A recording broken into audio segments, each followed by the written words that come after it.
Bienvenue pour un nouveau cours de bio. Dans cette vidéo, nous allons réaliser ensemble une analyse de documents en appliquant la méthode générale que j'ai décrite précédemment. Il s'agit d'une expérience de biochimie relative à la digestion des lipides. Elle est un peu plus complexe que les exemples précédents. Je vais d'abord vous présenter le document. Je vous suggère de mettre la vidéo en pause et d'essayer de rédiger vous-même l'analyse avant de regarder ma proposition de corriger. Voici donc l'énoncé. Le tableau ci-dessous présente une série d'expériences permettant de déterminer le rôle de la bile dans la digestion. Le tableau comporte 4 conditions et pour chacune, on vous donne le pH initial et le pH après 1 heure d'incubation à 40 degrés Celsius. Le document précise en outre que la pancréatine est un extrait de suc pancréatique contenant des enzymes digestives et que la digestion des triglycérides donne des produits acides à l'origine de la diminution du pH du milieu. Première étape pour analyser un document, formuler la question posée par l'expérience. Ici, elle est indiquée clairement. L'expérience vise à déterminer le rôle de la bile dans la digestion. Ensuite, il faut étudier le protocole.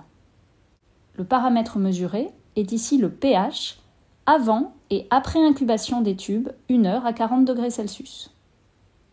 On va par ailleurs comparer 4 conditions, dont le point commun est le mélange eau plus triglycérides. Le tube 1, qui ne contient que ces 2 éléments, et donc le tube témoin. Dans les 2 tubes suivants, on a rajouté soit de la pancréatine, soit de la bile. Et dans le tube 4, on a rajouté ces 2 substances en même temps. Analysons à présent les résultats.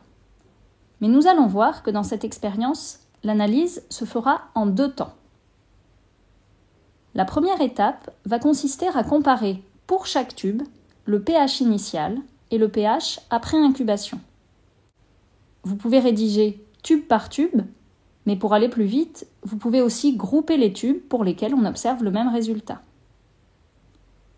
Ainsi, on peut écrire le pH des tubes 1, 2 et 3 n'a pas varié après l'heure d'incubation à 40 degrés, entre parenthèses, il est toujours de 7,5, alors que le pH du tube 4 a baissé, entre parenthèses, 4,5.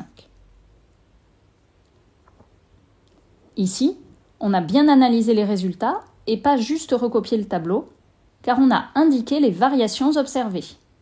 Et on n'a pas non plus oublié de mettre les valeurs. Pour interpréter ces résultats, il faut comprendre ce que la mesure du pH révèle. L'énoncé vous précise que la digestion des lipides génère des produits acides, qui vont induire une diminution du pH.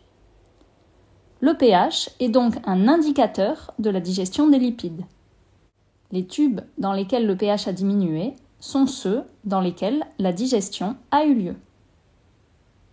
Je vous propose donc d'écrire « Puisque la digestion des triglycérides donne des produits acides qui induisent une diminution du pH, on en déduit que la digestion a eu lieu dans le tube 4, mais pas dans les 3 autres tubes. »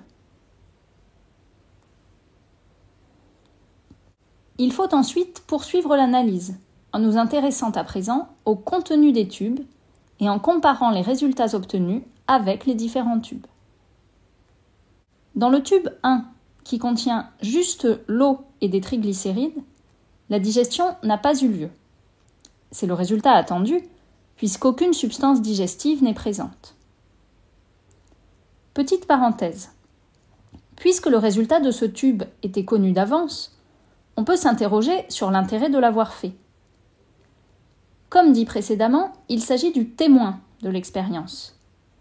Il permet en fait de vérifier que les réactifs utilisés ne sont pas contaminés par des substances digestives, et donc de valider les résultats positifs éventuellement observés dans d'autres tubes. Dans le tube 2, qui contient de l'eau, des triglycérides et de la pancréatine, la digestion n'a pas eu lieu. Pourtant, la pancréatine est une enzyme digestive. On en déduit donc que seule, elle n'est pas suffisante pour permettre la digestion des lipides. Dans le tube 3, qui contient de l'eau, des triglycérides et de la bile, la digestion n'a pas eu lieu. Là encore, on en déduit que la bile seule n'est pas suffisante pour permettre la digestion. En revanche, dans le tube 4, qui contient de l'eau, des triglycérides, de la pancréatine et de la bile, la digestion a bien eu lieu. Il faut donc à la fois de la pancréatine et de la bile pour que la digestion puisse se faire. Comment rédiger cette nouvelle phase du raisonnement ? Je vous propose d'écrire ceci. L'absence de digestion dans le tube 1 témoin confirme que l'incubation d'1 heure à 40 degrés n'est pas suffisante pour induire la digestion spontanée des triglycérides. L'absence de digestion dans les tubes 2 et 3 montre respectivement que ni la pancréatine seule ni la bile seule ne sont suffisantes pour permettre la digestion des triglycérides. En revanche, la digestion observée dans le tube 4, qui contient à la fois de la pancréatine et de la bile, montre que l'action simultanée de ces deux substances est nécessaire pour que la digestion des triglycérides puisse avoir lieu. Pour conclure, c'est-à-dire répondre à la question initialement posée qui était « Quel est le rôle de la bile dans la digestion des lipides ?», on peut donc écrire ceci. La bile est nécessaire, mais pas suffisante à la digestion des lipides. Elle permet l'action de la pancréatine. Finalement, cette expérience permet, comme souvent, de redémontrer un point du cours. La bile sert à émulsionner les lipides. Elle permet la formation de gouttelettes de lipides ou micelles. Sous la forme de ces gouttelettes, la surface de contact entre les lipides et la pancréatine est beaucoup plus importante que lorsque les lipides sont sous la forme d'une grosse goutte unique. La bile rend donc bien la pancréatine efficace. Si vous vous souvenez de ce point de votre cours, vous pouvez bien sûr le rajouter à votre conclusion. Cela montrera le recul que vous avez sur votre analyse et le correcteur le valorisera. Écrivez par exemple « En effet, la bile permet l'émulsion des lipides, ce qui augmente la surface de contact entre ceux-ci et la pancréatine et favorise donc son action digestive. »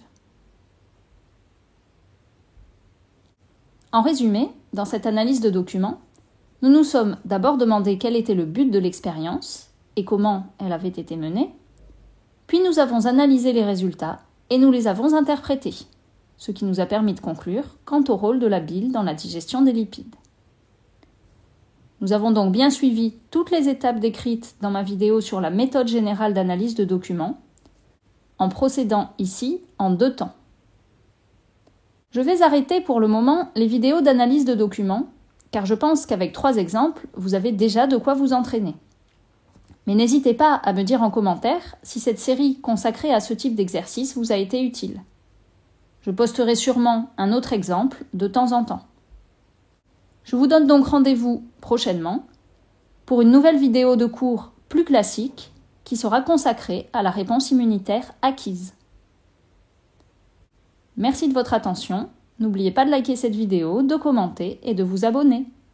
À bientôt pour un nouveau cours de bio.